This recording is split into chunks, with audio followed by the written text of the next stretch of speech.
Hello everyone, आज मैं आपको सिखाऊंगी पाइथागोरस थ्योरम, जो हमें छोटी क्लासेस में भी काम में आती है और जैसे बड़ी क्लासेस में भी ये बहुत काम में आती है। और ये ट्रायंगल्स की बहुत ही इम्पॉर्टेंट थ्योरम होती है। तो जैसे कि नाम से ही समझ आ रहा है कि पाइथागोरस थ्योरम ये ट्रायंगल पर बेस्ड होती है और स्पेसिफिकली ये ओनली राइट एंगल पे ही फॉर्म होती है। मतलब पाइथागोरस के लिए कंपलसरी होता है कि जो आपका एंगल है, ट्रायंगल है, वो राइट एंगल होना चाहिए। अगर राइट एंगल के अलावा कोई एंगल होगा तो ये उस पर फॉर्म नहीं होती है। तो आइए आज हम इसको देखते हैं कि पाइथागोरस थ्योरम होती क्या है। तो पाइथागोरस थ्योरम क्या होती है? इन आ कैसा एंगल, जैसे मैंने आपको बताया था, right angle triangle. In a right angled triangle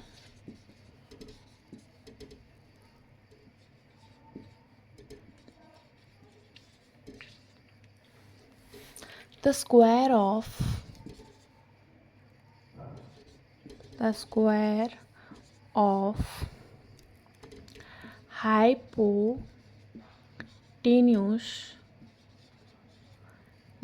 hypotenuse is equal to the sum of squares of the other two sides। तो जैसे कि मैंने यहाँ पे लिखा है,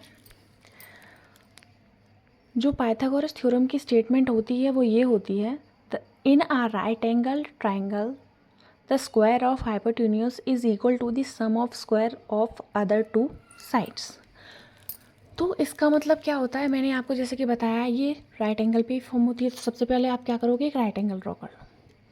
जैसे कि मैं यहाँ पे लेती हूँ, ये एक राइट एंगल है।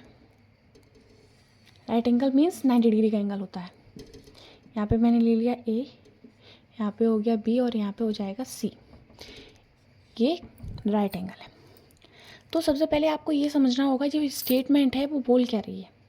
तो स्टेटमेंट का प्रॉपर मीन्स ये है, किसी भी राइट एंगल में जो हाइपोटेन्यूस होती है उसका स्क्वायर, जो उसकी एक्स्ट्रा टू साइड्स होती है उनके स्क्वायर के सम के इक्वल होता है। तो सबसे पहले जैसे कि ये आपको यहाँ पे राइट एंगल दिख रहा है, अगर मैं बात करूँ तो जो ए एंड सी, अगर ये वाली लाइन की मैं बात करूँ तो ये अपने पास हाइपोटेन्यूस है, ये अपनी हाइपोटेन्यूस है, ठीक है।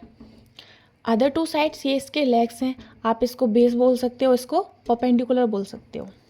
ये इसकी अदर टू साइड्स होती हैं। अगर मैं लिखना चाहूँ तो ये लिख लो, ये हो जाएगा बेस और ये हो जाएगा परपेंडिकुलर,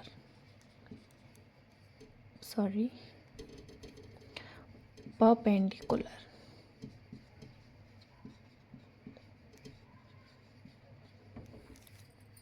ठीक है, तो ये हो गया अपना राइट एंगल। अभी इसका जो स्टेटमेंट है, इसका क्या कहना है, जो हाइपोटेन्यूस का स्क्वायर होगा वो इसकी एक्स्ट्रा टू साइड्स, जो अदर टू साइड्स होंगी उनके स्क्वायर के सम के इक्वल होगा।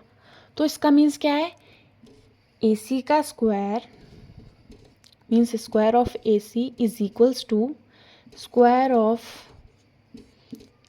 ए B plus square of B C.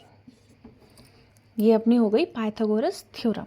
Means hypotenuse का स्क्वायर इसकी अन्य टू साइड्स, जो भी एक्स्ट्रा टू साइड्स हैं, अदर टू साइड्स, उनके स्क्वायर्स के सम के इक्वल होगा। जैसे कि मैंने यहाँ पे लिखा है, A C square equals to A B square plus B C square. Also आप इसको ऐसे भी लिख सकते हैं, H square equals to P square plus B square. H for hypotenuse, P for perpendicular and some B for base. तो ये हो जाती है अपनी पाइथागोरस थ्योरम, जो हमें छोटी क्लासेस में या बड़ी क्लासेस में कहीं भी हर जगह बहुत काम आती है। ये आपको मोस्टली इसमें ये याद रखना है, जो पाइथागोरस थ्योरम होती है वो राइट एंगल पर बेस्ड होती है। नेक्स्ट क्लास में हम इससे जुड़े कुछ क्वेश्चंस करके लाएंगे जिससे आपको ईजिली समझ आए। अगर वीडियो अच्छी लगी हो तो चैनल को सब्सक्राइब करें। Thank you.